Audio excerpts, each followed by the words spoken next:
Hey, good afternoon. Jerry Upchurch here. I want to get back into our adrenal fatigue issues.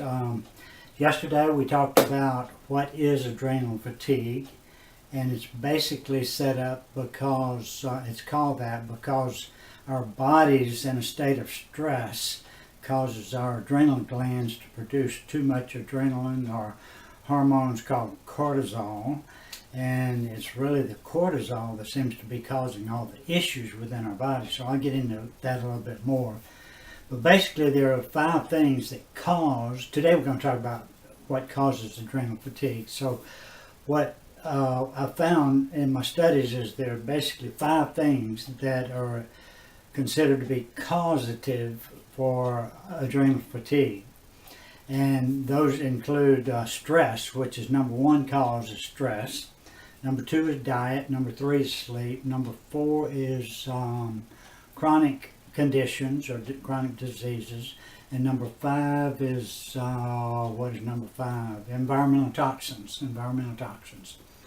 So what I want to talk about a little bit more today are some of the symptoms. The symptoms basically caused by chronic fatigue or sugar cravings, anxiousness, you can't sleep, you get angry, you have heart palpitations, you have weight gain, you have blood pressure issues, all sorts of issues like that. So what we want to do is try to home in on what causes a lot of this, and then eventually over the next 2 or 3 or 4 days we'll get into the solutions or things we can do to combat adrenal fatigue. And yes, it can be reversed. But as they're talking about in our studies here is that you have to go to a doctor that even recognizes that adrenal fatigue is an issue that people might have. But today we're going to talk about 2 things. 2 of the causes, and one is stress and one is diet.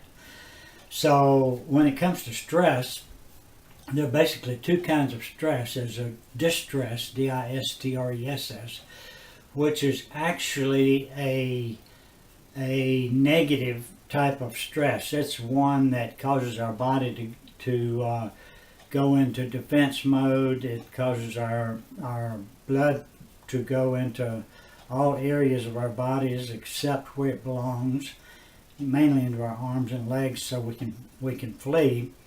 But the other one, and we talked a little bit about that yesterday, so I won't get into that, and it's in my blog, so read the blog today. I've got a lot of it's pretty long.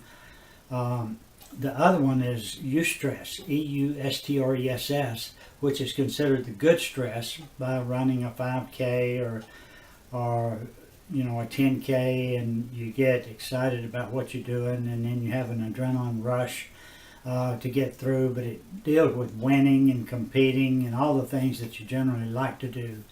Eustress is what that's called. So the next thing we talk about is diet, and there are 3 things related to our diet that we need to get into. One is the fact that the things we eat overall has a negative or an adverse effect on the inflammation that's in our body. We have inflammation in our body all the time. It's called silent inflammation. And if you haven't heard of that, Dr. Barry Sears has written several books and articles on the fact that silent stress is a killer. I think he even uses the term, there's a killer in our midst, and it's a silent inflammation. So I've included just like a 2-minute video, link to a YouTube video with Dr. Barry Sears explaining that a little bit more than I'm getting into here. So poor diet causes an excess of inflammation in our body, and excess of inflammation in our body causes more what? Cortisol to be produced. The cortisol in our body is what's causing a lot of the negative issues and damage in our bodies. So it has an extreme effect on the inflammation in our bodies. And the two types of inflammation is acute inflammation, which is the healthy kind, that when we hurt ourselves, we get stung by a bee, it goes right to it's sort of a healing. The inflammation is healing to our body when we have a bee sting or something like that. But then there's chronic inflammation that's produced over a long term that causes our body to go into a distress mode and causes negative things to be happening in that.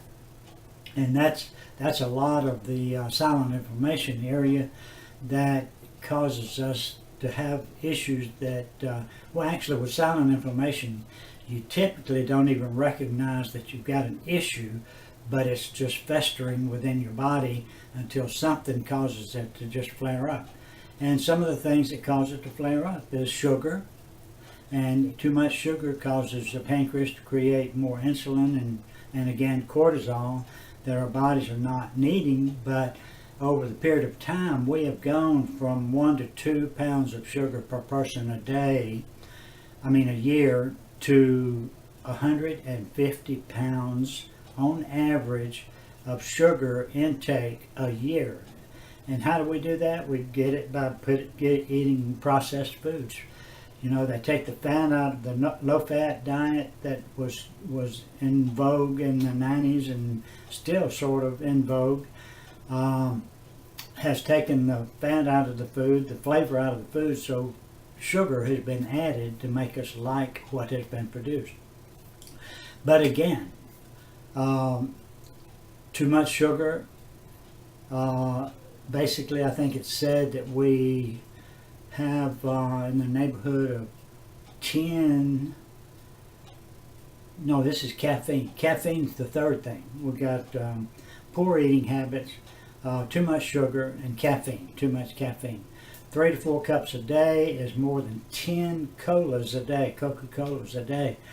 So it causes our bodies again to start putting off more cortisol. It causes dehydration in the first place, but then dehydration causes our bodies to respond by putting out more cortisol. So as you see, cortisol is basically the problem that causes all of our inflammation, which causes all of our adrenals to get taxed because they're producing so much hormone cortisol to try to keep our bodies in alignment. Now, God created our bodies to heal themselves, so what we have to do is kind of help that along by staying away from foods that have inflammation on our bodies. I read a book recently, I wasn't going to get into this, but I read a book recently called The Plan, and I can't remember who wrote that. But in the book, the author says that there are 85% of the things we eat, our bodies have a negative reaction to. She doesn't say that we're allergic to it. She doesn't say that we shouldn't eat it. It just says that 85% of the things we eat have a negative effect on our bodies of some sort. May not be a drastic negative effect, but it does have some sort of drastic effect on that.